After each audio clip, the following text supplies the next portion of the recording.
infección parasitaria transmitida por un vector. Porque a partir de que conozcan el vector, van a entender que hay un ciclo en el vector y hay un ciclo en el ser humano.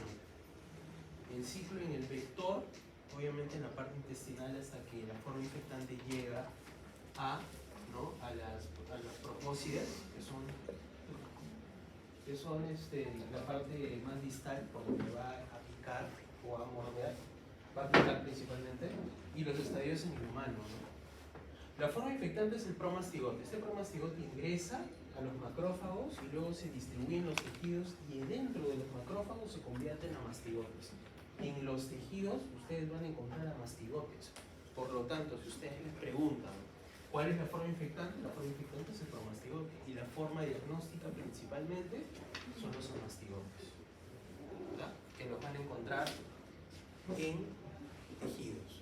Ahora, recordar que los casos de leishmania, si bien es cierto hay una tendencia a la disminución y hay una incidencia de 1.54 casos por 100.000 habitantes, lo que tenemos que recordar es que es más frecuente la leishmaniasis cutánea, en azul. Es más infrecuente la mucocutánea, y en Perú hasta el momento no se ha reportado la forma visceral. ¿Ok? Recordar que hay 0 defunciones, no hay fallecidos. No hay fallecidos hasta el momento, desde el 2019 al 2024. Y recordar también que en el 2023 la incidencia fue 1.54 casos por 100.000 habitantes. ¿Ok? Si bien es cierto, estamos viendo una disminución, pero ustedes ya deben saber, esto ha sido mediático, que los casos se han incrementado en Ancash o en el norte de Perú, incluso reportes de casos en Lima incrementándose, y que hubo desabastecimiento del tratamiento para leishmania. Lo cual es importante dentro de la transmisión, porque al yo tener pacientes con leishmania sin tratamiento y tener vectores, pues estos vectores van a transmitir la enfermedad. Entonces, principalmente esta enfermedad está localizada en estos departamentos: Madre de Dios, Cusco, Piura, Cajamarca. ¿Ok? Lo vamos a ver aquí. Ya los casos acumulados durante el 2023, 548 distritos de Perú han reportado al menos un caso. Y el 45.2% de los casos se concentra en Madre de Dios, Cusco, Piura y Junín. Acá lo ven ustedes, claramente. Casi pintado todo Perú. Principalmente selva, ceja de selva y regiones del norte, costa norte de Perú. Y pues los casos reportados en la semana 1 en Lima, en Perú, casos en Lima, y los casos que son frecuentes en la parte de la selva. Eso es importante que lo recuerden.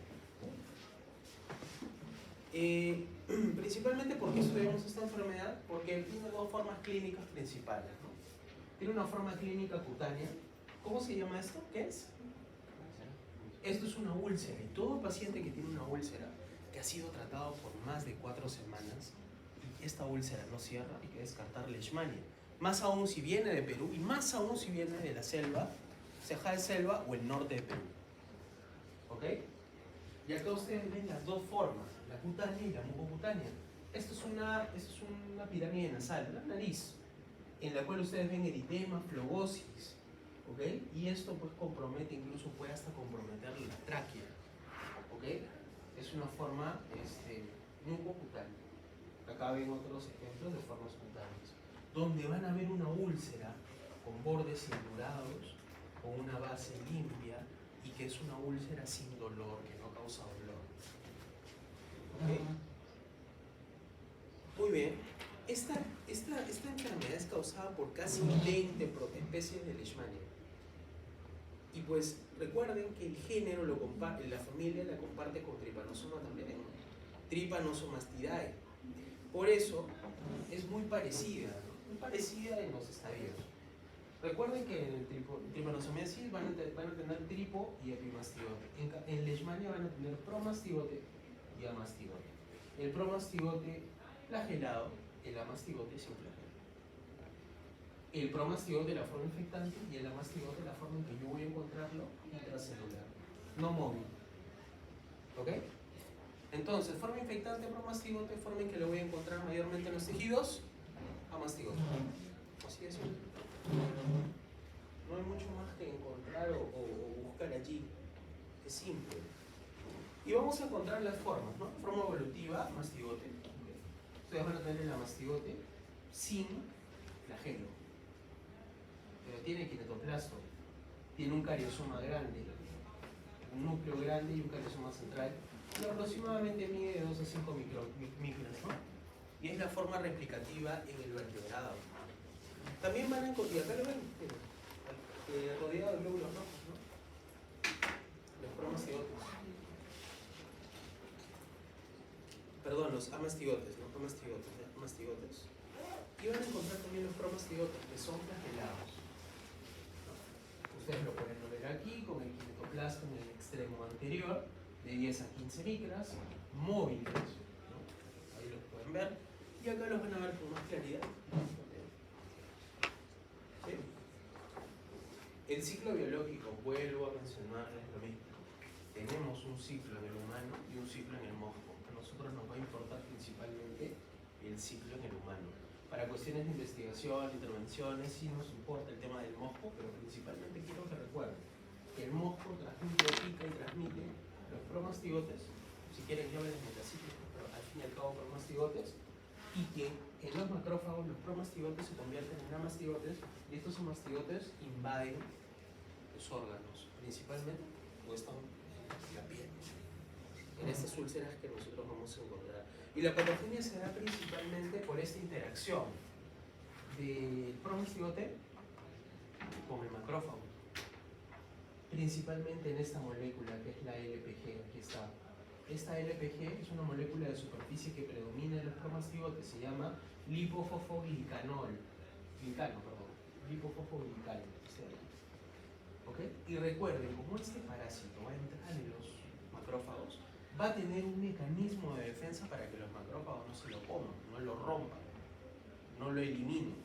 Este mecanismo, el parásito disminuye producción de especies reactivas de oxígeno y nitrógeno, ya que posee dos moléculas, que son las peroxidosinas, ¿no? Son peroxidosinas, ¿no? ¿Ya? Y una superóxido dismutasa, ¿okay? Que ante la producción de radicales los va a eliminar, va a escapar, produciendo que este promastigote en el macrófago se convierta en amastigote. ¿Okay? Es de esa forma que se produce la infección. Ahora aquí, con todas estas moléculas, estas interacciones moleculares, pueden haber miles de mutaciones, las personas pueden tener algún cambio en esas moléculas que las hagan más sensibles o más resistentes. Y obviamente, como este tema o este problema tiene que ver con la piel, acá ustedes deben haber estudiado las células dendríticas, ¿no? Que también forman parte de la inmunidad, principalmente de las infecciones dérmicas, ¿no? Para que se desarrolle una respuesta inflamatoria de tipo 1 frente a la leishmania, es necesario que las células dendríticas internalicen a los amastigotes a través de receptores receptors, ¿no? etc., que pues van a persistir. Miren, ¿por qué persisten estos microorganismos? Ustedes sabían que los pacientes con leishmania pueden tener curación espontánea hasta un 20%, 30%, y esa diferencia entre irte a una curación a tener la diseminación del parásito tiene relación con los mecanismos que tiene el macrófago alrededor, con mutaciones que predisponen a una persona que esta enfermedad se disemine. ¿Okay? Tenemos también el vector, Lutzomia y Phlebotomus. Ahí está. La transmisión principalmente es vectorial, pero también hay otras formas de transmisión, a través de transfusiones sanguíneas, a través de trasplantes de órganos, de jeringas contaminadas, ¿correcto? Eso es muy importante. Y recuerden la parte epidemiológica. ¿Por qué? Porque estos escenarios de ambientes selváticos, ambientes rurales o periurbanos, van a dar condiciones para que estos vectores proliferen. ¿Okay? Y al proliferar, pues hay más casos. Estos vectores antes tenían un comportamiento, estamos hablando de hace 20, 30 años, un comportamiento bien establecido.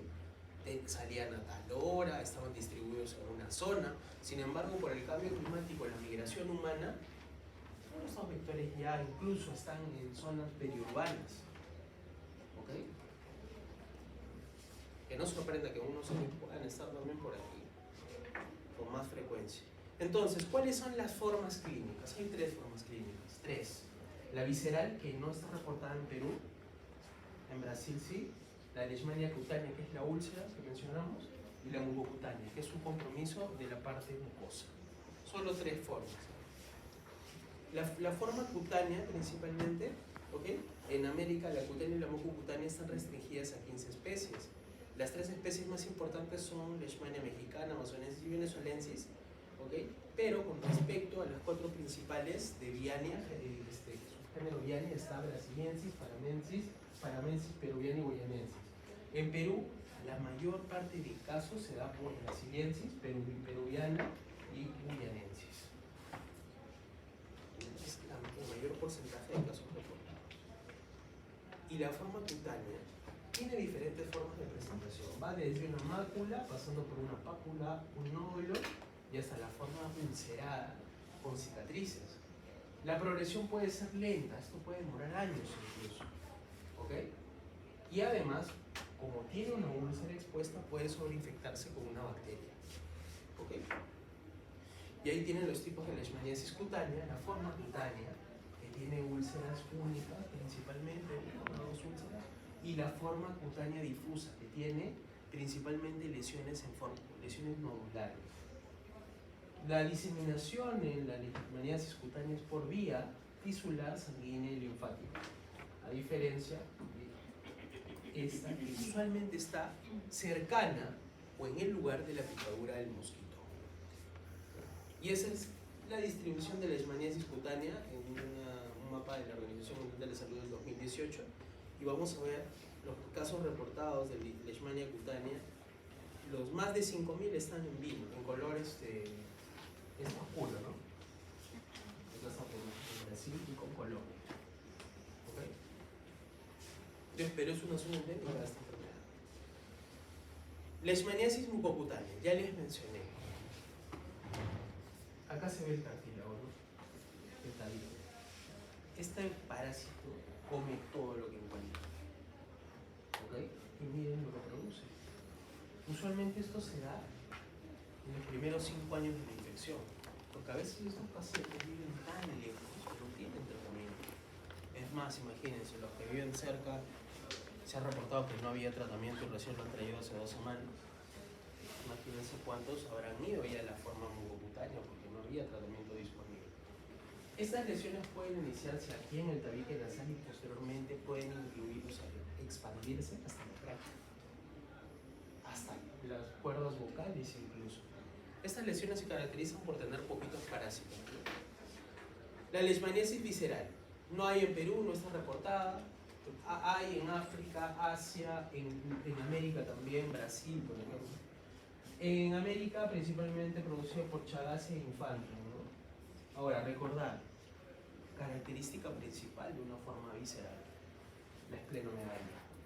El vaso normalmente debe estar en el borde aquí, pero el vaso acá lo han dibujado y miren hasta dónde está. Todo esto es el vaso. Hay una gran esplenomegalia. El 90% de personas con esta forma visceral fallece sin tratamiento. Si no tiene tratamiento, fallece.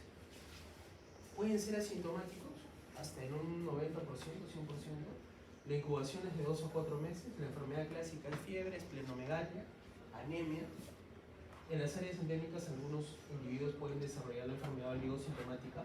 Los signos cutáneos más frecuentes son los nódulos subcutáneos y puede estar asociado a enfermedades que producen inmunosupresión como el VIH o desnutrición, o entre otras. Acá ustedes ven cuál es la frecuencia, el reporte en el 2018 de leishmania visceral, y ven que los que están en este color celeste son porque no tienen casos autóctonos reportados.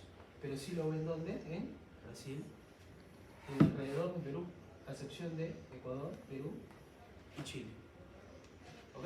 Los demás lugares sí los han reportado. ¿Ok? Entonces la forma visceral no ha sido reportada hasta el momento en Perú.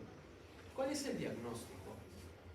Al yo tener las úlceras, puedo hacer el diagnóstico de varias formas. Puedo hacer un frotis que tiene una sensibilidad del 20 a 70% y es operador dependiente. ¿Qué quiere decir? Va a depender de quién toma la muestra.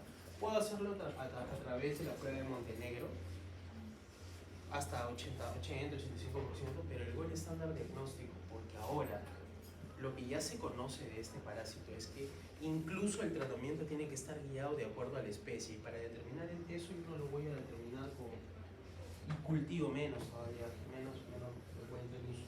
Ni con prueba de Montenegro, ni con búsqueda del parásito. Yo lo voy a determinar con el PCR. Por lo tanto, el PCR es el gol estándar diagnóstico aquí en esta enfermedad. Y podemos tener pruebas, por ejemplo, que son cómodas, baratas y que usualmente se usan aquí en Perú, como la del frotis, pero es operador dependiente y tendrá una sensibilidad cercana al 80%. ¿Ok? ¿Qué se hace? Se limpia la lesión, se quitan las costras, se raspa, se corta, ¿no? ¿Ok? Y luego pues se extiende la muestra en lámina y se hace la curación. ¿Ya? Eso es la prueba directa. Y luego tenemos una prueba de Montenegro, ¿no?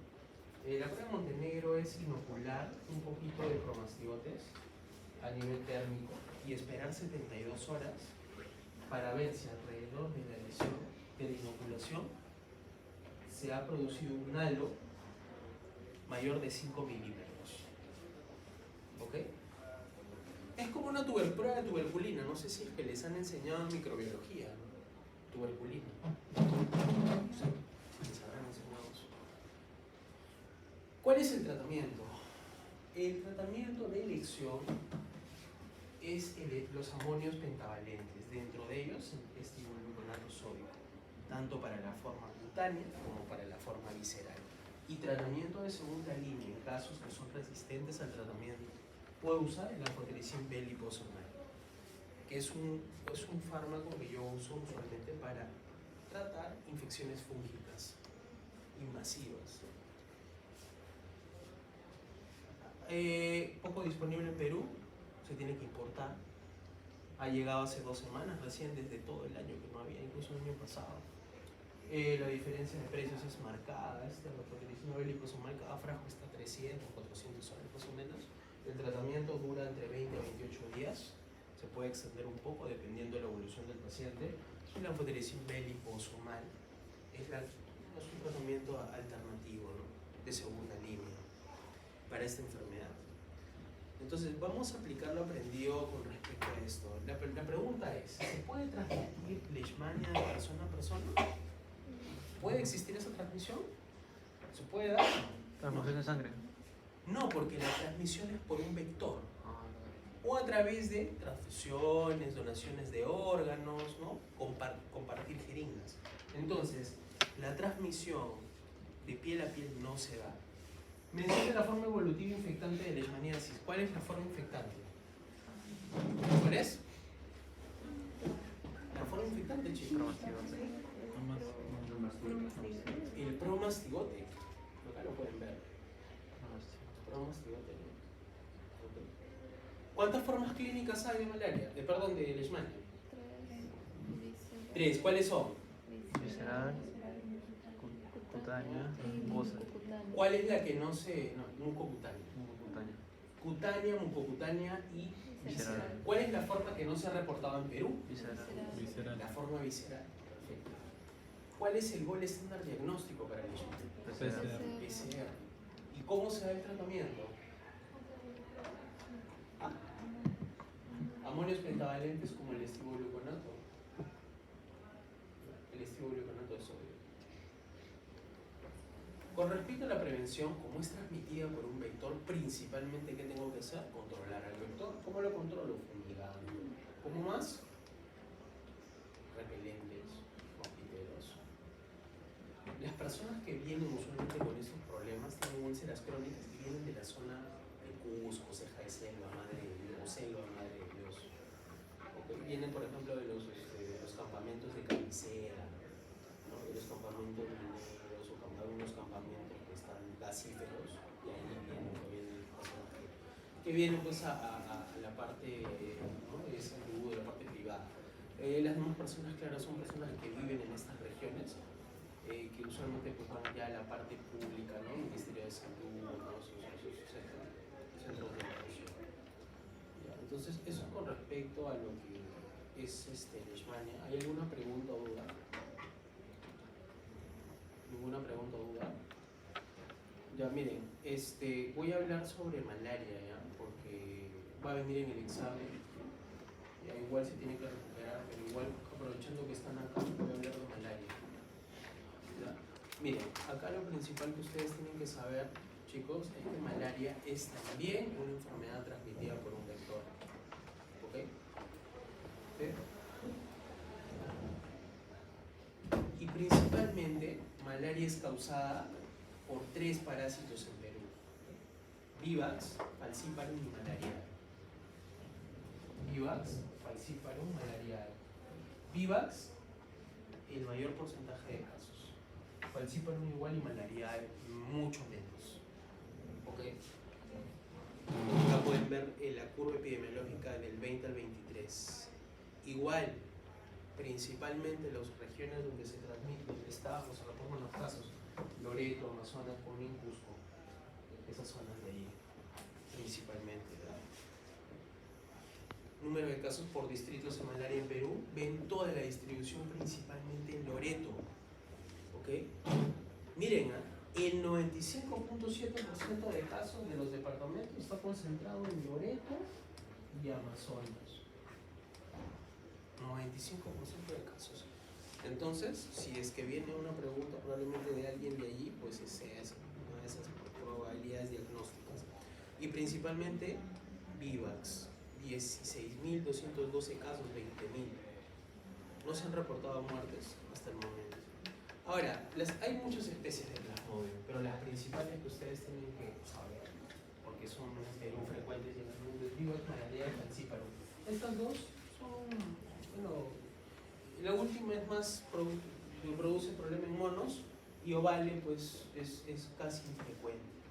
Las formas del parásito, principalmente ustedes van a tener trofozoitos jóvenes, maduros, esquizontes y gametocitos masculinos y femeninos. ¿Ok? En el trofozoito ustedes van a tener dos partes, el citoplasma y el núcleo. Los parásitos jóvenes tienen forma de anillo y los maduros ameboides, como este de aquí, mira. Parece una ameba, ¿no? Luego van a tener los esquizontes, que presentan 2 o más masas de cromatina según el grado de maduración, y están constituidos por merozoitos, a veces en forma de roseta y con el pigmento malárico de color marrón. También van a tener los gametocitos, que ocupan casi todo el eritrocito, los macrogametocitos, que tienen cromatina condensada, y los microgametocitos, que la tienen dispersa. Entonces, puede venir la descripción de esto con una relación, ¿no? De estos de aquí, las características. El ciclo biológico, lo más importante. Este parásito tiene 2 ciclos principales, ¿no? Uno, en el ser humano, que se divide en 2, la fase eritrocítica y extraeritrocítica, y la parte sexual, la reproducción del parásito sexual, que se da en el mosquito, en el intestino del mosquito. Entonces, la forma infectante acá son los esporozoitos. Estos esporozoitos van a ser inoculados, y cuando son inoculados, estos esporozoitos se van al hígado. ¿Ok? Se van al hígado. Y en el caso de Vivax, que es esto, hay algunos que se van a quedar a dormir aquí, se vayan a llamar hipnozoitos, cuya reproducción es más lenta. Y los demás van a ser rotura, ¿no? Rotura de los glóbulos rojos. Cuando cada cierto tiempo se da esta rotura, es que se produce la fiebre. Por eso un paciente con malaria principalmente, ¿qué tiene? Fiebre, anemia, o sea, fiebre intermitente, cada 2 días, 3 días o intermitente. El paciente está bien, cada 2 días fiebre, se echa en la cama, lo bota 6 horas, 8 horas echado. Luego pasa, está tranquilo, hace sus cosas y demás, y luego vuelve con el virus. Justamente se da esto cuando hay una liberación o rotura de estas estructuras y liberación de los parásitos a nivel sérico. Y esto es recuerdo importante: el ciclo esporogónico se da en el mosquito anófeles, en las hembras, y ocurre la reproducción sexual. Demora de 7 a 14 días, y el ciclo esquizogónico se da en 2 etapas, preeritrocito y eritrocito, y ocurre la reproducción asexual del parásito. De nuevo, ¿no? Este es el parásito, ingresa igual a las células endoteliales, ¿no? ¿No? Y va a tener una fase preeritrocítica que en Falciparum dura 10, en Vivax 12, ¿ok? Luego va al hígado. En el hígado, este este es el endotelio y estos son los hepatocitos, miren cómo ingresan los esporocitos, ¿no? ¿Okay? Y luego va a tener un ciclo eritrocítico asexual, donde vivas cada 48 va a romper este esquizonte y va a liberar merozoitos. ¿Ok? Y luego van a tener un ciclo intraeritrocítico, donde el falciparum 15 días y el vivax 4 días. Y esto es lo que ustedes van a observar con frecuencia. Y esto ya es el ciclo en el mosquito, ¿no? Donde se producen ¿qué? Los esporozoitos a través de la unión de los macro y microgametocitos. Por eso allí se da la reproducción sexual y acá la sexual. Entonces, si ustedes preguntan cuál es la forma de diagnóstico, hay un montón de formas de diagnóstico. Porque yo puedo encontrar un merozoito, ¿no? Puedo encontrar un trofozoito, etc. Varias formas. Y el gol estándar siempre va a seguir siendo el PCR. ¿Verdad? Aquí están los estadios evolutivos. El esporozoito se genera en el mosquito, glándula salival, forma infectante para el hígado. Esquizonte hepático, forma replicante que reproducirá merozoitos. Hipnozoito, forma latente solo en vivax y en oval, en falciparum no. Los merozoitos, forma infectante para los eritrocitos. Los trofozoitos inmaduros pueden dar orígenes a esquizontes intraeritrocíticos o gametocitos. Los esquizontes intraeritrocíticos son las formas replicantes que producirán merozoitos. Los gametocitos se forman micro y macro gametocitos y son la forma infectiva para el invertebrado. Los oquinetos, entre el epitelio intestinal y muscular, y los ocistos, que son la forma replicante que en su interior encuentran a los esporozoitos. De esto, yo solamente les voy a preguntar esta parte de la primera parte, porque lo demás es muy variable, ¿no? ¿Por qué se caracteriza el eritrocito parasitado de vivax? Porque está hipertrófico, tiene granulaciones de Schaffner y infección múltiple poco común. El falciparum, tamaño normal, infección múltiple frecuente, escasas granulaciones de Maurer. El malariae, tamaño normal, granulaciones de Seaman. Y el oval hipertrofiado, irregular ovalado, granulaciones de Schaffner, y son abundantes. La morfología de Plasmodium, ¿cómo es? Aquí la tienen para que la recuerden. ¿Ya? Pero probablemente en el examen yo pueda poner una imagen que tiene que ver con ese trofozoito en anillo y este de aquí. Porque si ustedes ven los trofozoitos, es probablemente en la parte en que mejor van a diferenciar estos parásitos. Porque usualmente el trofozoito de Plasmodium vivax tiene solamente un parásito. En cambio van a ver que en falciparum tiene varios, miren, multiparasitismo. Y este concepto es usado para entender que ese falciparum con más frecuencia produce malaria severa con compromiso del sistema nervioso central porque está multiparasitado. Y en el caso de ovale, de malariae, van a encontrar trofozoitos enormes, totalmente diferentes a los anteriores que he mostrado. Recordar el vector. El vector es anófeles, a diferencia de Aedes y Culex, tiene flotadores a los costados, la parte del huevo. La larva va horizontalmente al agua. Este es el agua y va horizontalmente al agua. A diferencia, paralelamente al agua, ¿no? A diferencia de la larva que es transversal de Aedes, dengue, y de Culex, que otro tipo de mosquitos, ¿no? Las pupas sí son bastante similares. Los mecanismos de transmisión: hay transfusión sanguínea, transfusión transplacentaria, recuerden, no madre a hijo, adictos a drogas por transfusiones con inyectables y obviamente la transmisión vectorial. Principalmente el daño principal de este parásito es que daña al glóbulo rojo, ¿ok? Lo va a alisar, lo va a hacer explotar. Probablemente por eso las personas con malaria tienen anemia, ¿ok? Paciente con fiebre y con anemia que viene de la selva o del norte, malaria. Paciente con fiebre y con anemia que viene de las sierras norte de Perú, hay que descartar bartonellosis tradicionalmente.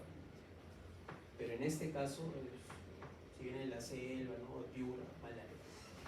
¿Ya? Daño al eritrocito, ¿ok? Y tanto es el daño del eritrocito que incluso pues estas alteraciones producen que hay hiperviscosidad, y esta hiperviscosidad produce que la sangre no puede llegar bien al cerebro, al pulmón, ¿okay? Al hígado, al riñón y produzca la malaria grave.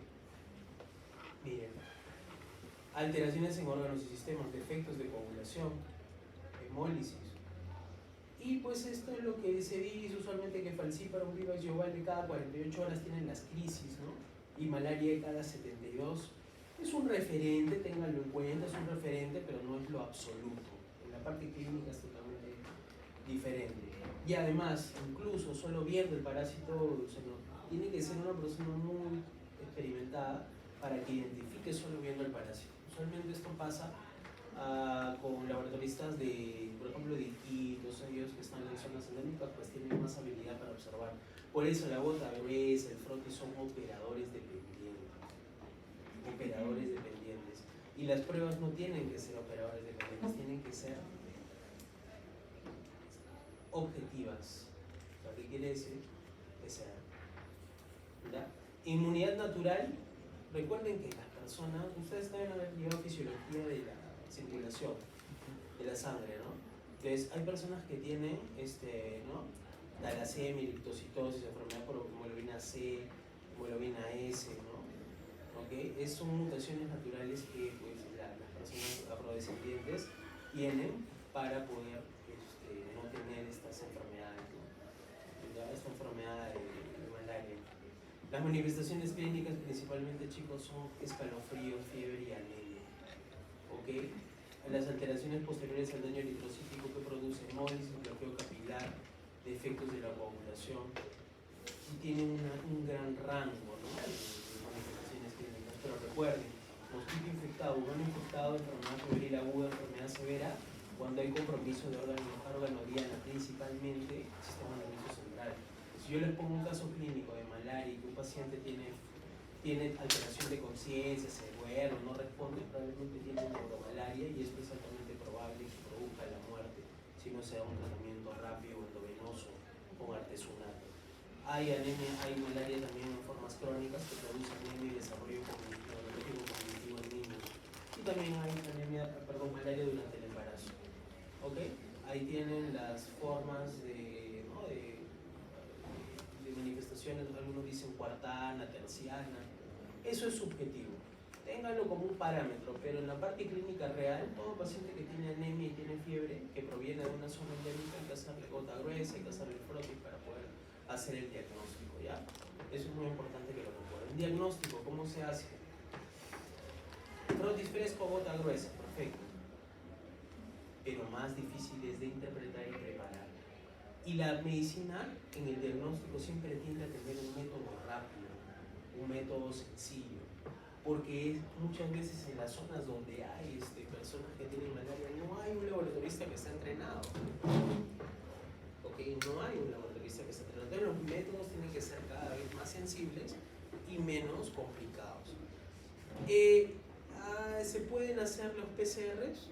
Si bien es cierto, según eso no está ampliamente difundido, pero usualmente en los protocolos de pacientes febriles en zonas endémicas se les pide el PCR. Por lo tanto, que el gol estándar ahí es el PCR para el diagnóstico de leishmania. Tratamiento. El tratamiento principalmente va a ir, en el caso de Vivax, por eso les mencioné esta parte que era bastante importante. ¿Dónde está esto? Principalmente va a ir a eliminar esto, que está en el hígado, en el caso de Vivax, y a esto de aquí, que está a nivel sérico. Aquí yo uso para eliminar primaquina y acá cloroquina. Por eso el tratamiento es doble, cloroquina y primaquina.